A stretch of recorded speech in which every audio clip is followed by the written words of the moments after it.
अलियार को आज पहली बार अपने अब्बू मूसा की काली सच्चाई का पता चलता है। घर की तिजोरी में रखी कुछ फाइलें, कुछ पुराने कागज और उन पर लगी नकली मोहरें। वह बुदबुदाता है, या अल्लाह, अब्बू ये सब कैसे कर सकते हैं। इसी बीच यूनिवर्सिटी में पढ़ रही पिया को अचानक उसकी माँ का घबराया हुआ फोन आया। पिया, जल्दी घर आ जाओ, पुलिस ने असलम साहब ने गिरफ्तार कर लिया है। ये सुनते ही पिया का दिल जैसे सीने में धड़कना भूल जाता है। किताबें हाथ से गिर जाती हैं, आंसू उसकी पलकों तक आ जाते हैं, लेकिन वह खुद को संभालते हुए सीधा सनवाल को कॉल लगाती है। सनवाल, मेरे अब्बू को किसने गिरफ्तार करवाया, पता लगाओ प्लीज। सनवाल फौरन अपनी पहुंच वालों से बात करता है। थाने में अपने एक जानकार से संपर्क करता है और सिर्फ कुछ ही मिनट में सच्चाई सामने आ जाती है। पिया, तुम्हारे अब्बू को गिरफ्तार करवाने के पीछे मूसा सेठ का हाथ है। पिया एक पल में जैसे टूट जाती है। बिना सोचे बिना रुके वह यूनिवर्सिटी के अंदर ही अलियार को ढूंढती हुई उसके सामने पहुंचती है। अलियार अपने दोस्तों के साथ खड़ा होता है जब पिया गुस्से से उसका गिरेबान पकड़ लेती है। अलियार, तुम्हारे अब्बू ने बहुत गलत किया है। मेरे अब्बू को क्यों गिरफ्तार करवाया, हमने तुम्हारा क्या बिगाड़ा था। अलियार सख्त सदमे में उसकी पकड़ ढीली कराता है। पिया, तुम क्या कह रही हो, मेरे अब्बू ऐसा नहीं कर सके, मैं अभी उनके सामने कॉल लगाता हूँ। अलियार हाथ कांपते हुए मूसा को कॉल करता है। अब्बू, क्या आपने असलम साहब को गिरफ्तार करवाया है। फोन पर मूसा के चेहरे पर एक बेहद घमंडी हंसी उभरती है। वह जवाब देता है, हाँ करवाया है, जो मेरे रास्ते में आएगा उसका यही अंजाम होगा। अलियार का चेहरा सुन्न पड़ जाता है। वह फोन धीरे धीरे नीचे करता है और पिया की तरफ देखता है। पिया, मैं तुम्हारे अब्बू को बाहर निकालूंगा, चाहे इसके लिए मुझे अपने अब्बू के खिलाफ ही क्यों न जाना पड़े। इससे पहले कि पिया कुछ कहती, उसकी आंखों से चुपचाप आंसू बहने लगते हैं। अलियार पीछे हट जाता है और अपने मन में फैसला कर लेता है, आज से वह अपने अब्बू के जुल्म का हिस्सा नहीं बनेगा। दूसरी तरफ पिया घर लौटती है। सनवाल पहले से ही वहाँ मौजूद होता है। वह अपने वकील दोस्त से बात करके कहता है, चिंता मत करो पिया, मैं असलम साहब की जमानत करवा दूंगा। लेकिन इसी बीच यह खबर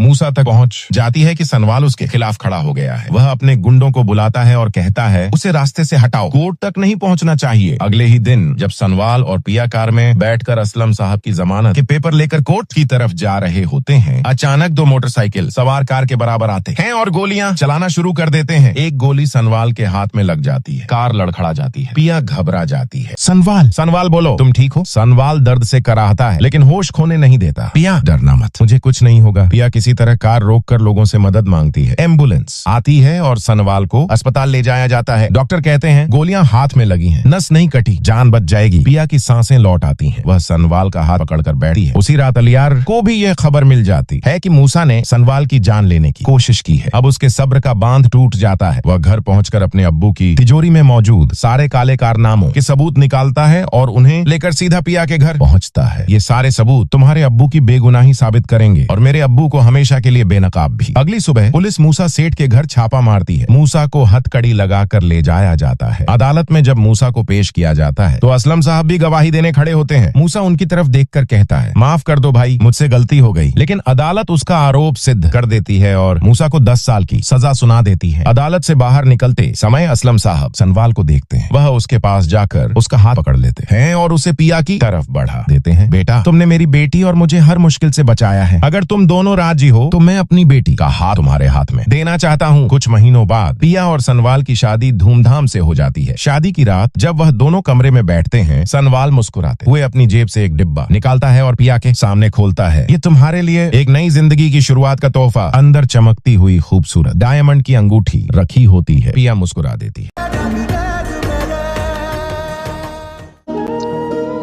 लहजे की अजनबियत बता रही है कि मुझे यहाँ आना ही नहीं चाहिए था।